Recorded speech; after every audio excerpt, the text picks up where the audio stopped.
ya kan? Tentang sampah, tentang kurangnya pengetahuan anak-anak tentang keindonesiaan, misalnya seperti itu. Dicari tahu dulu isunya, baru nanti dicocokin dengan panduan-panduan yang ada pada P5 gitu. Disclaimer dulu tentang materi ini. Saya jadikan sesi ini seperti sesi diskusi lebih tepatnya, karena kita sama-sama belajar Bapak Ibu. Begini teman-teman guru, ini mungkin pertanyaan saya dan sekaligus saya minta pendapat semua kawan.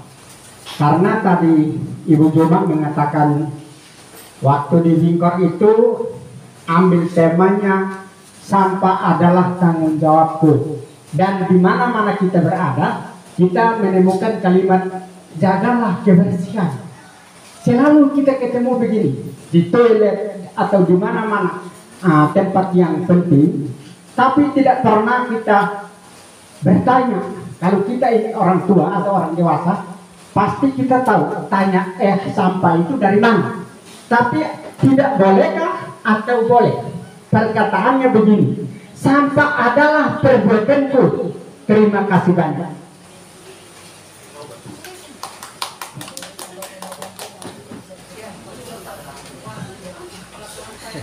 Terima kasih Pak Martin. Sebelum saya jawab, sedikit saya mau memberi apresiasi kepada Pak Martin selaku tim kami P5 kemarin. Jujur Pak Martin, saya terpukau dengan Bapak kesabarannya menghadapi anak-anak.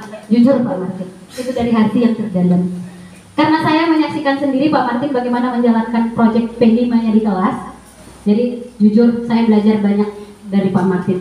Salah satunya tidak langsung memberi jawaban LKPD anak-anak.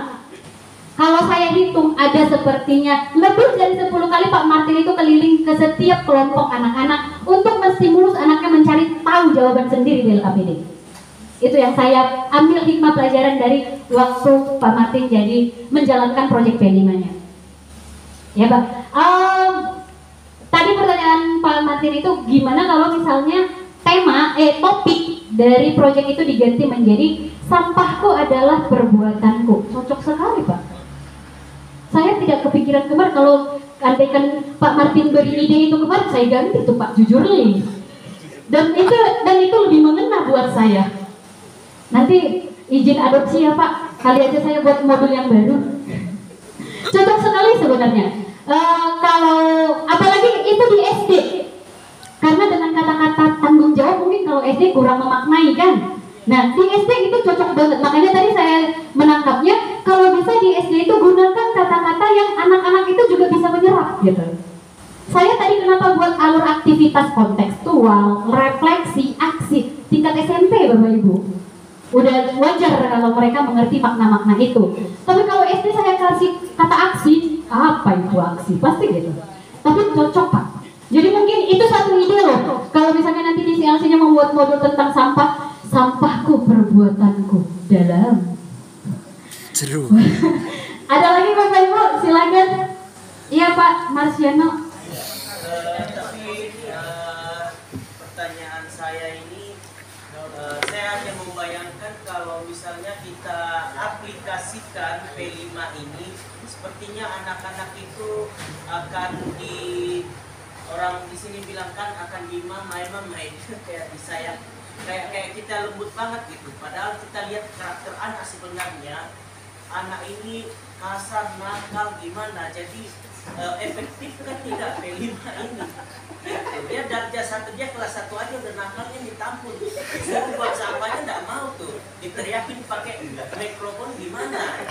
Jadi apalagi kalau kita berlembut-lembut seperti yang kita gunakan pakai P5 yang pukul. Terus kedua lagi, gimana caranya kita mengaplikasikan P5 ini dengan cara anak-anak yang sudah memakai budaya barat, suka fuck you dengan teman-temannya gitu. Terus kalau kita pakai sistem P5 ini untuk misalnya memotivasi mereka, mengajar mereka, saya rasa saya lebih gunakan saya hantam terus kalau saya karena ini bahaya sekali, kotor, betul-betul kotor gitu.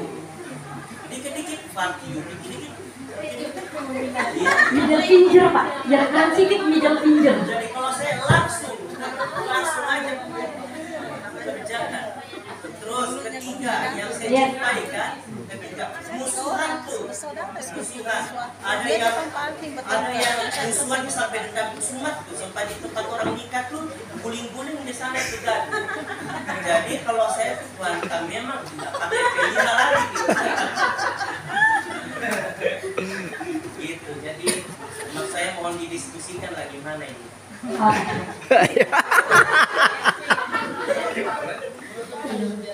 Oh.